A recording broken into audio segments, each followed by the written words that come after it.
অনুষ্ঠানে গিয়ে খুব মজা করব। কি রে, কোথায় যাচ্ছিস? অনুষ্ঠান দেখো না মা, ঘুরতে যাবি। তোর কোথাও যাওয়া হবে না, যা ঘরে গিয়ে জামাটা চেঞ্জ করে আমাদের জন্য চা বানিয়ে নিয়ে আয়। দেখো না মা, আমরা চা খাচ্ছি, কিভাবে লোভ লাগাচ্ছে। চিন্তা করিস না, আমি এই বাড়িতে যতদিন আছি ভালো মন্দ খাবার সব তোকে খাওয়াবো। সৎ মেয়ে কোথাকার, যা এগুলো পরিষ্কার করে নিয়ে আয়। হে শ্রীকৃষ্ণ ভগবান, কেন এখনো মা আমাকে মেনে নিতে পারে না?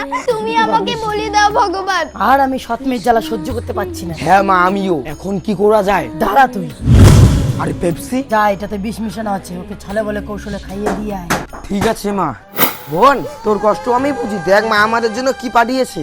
সত্যি দাদা, মা পাঠিয়েছে? হ্যাঁ রে বোন, এটা তোর জন্য আর এটা আমার জন্য। ও দাদা, তুমি এটা কি করলে?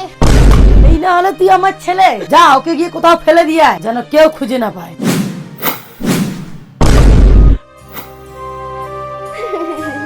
এই দাঁড়া দাঁড়া, আরে ভাগ্নি এখানে কি করে? পাগল হয়ে গেছে নাকি?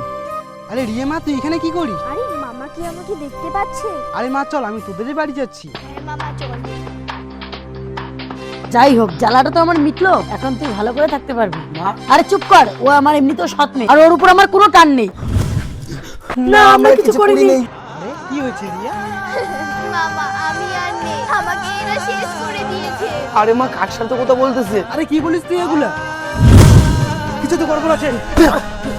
হে মা দুর্গা, তুমি আমার মামাকে বাঁচাও, যাতে ওই শয়তানদের বিনাশ করতে পারে। আমার প্রতিশোধকে নিতে দিবে না মা। রিয়া, তোকে হত্যা করার প্রতিশোধ আমি অবশ্যই নিব। शिवा शिवङ्करी रूपी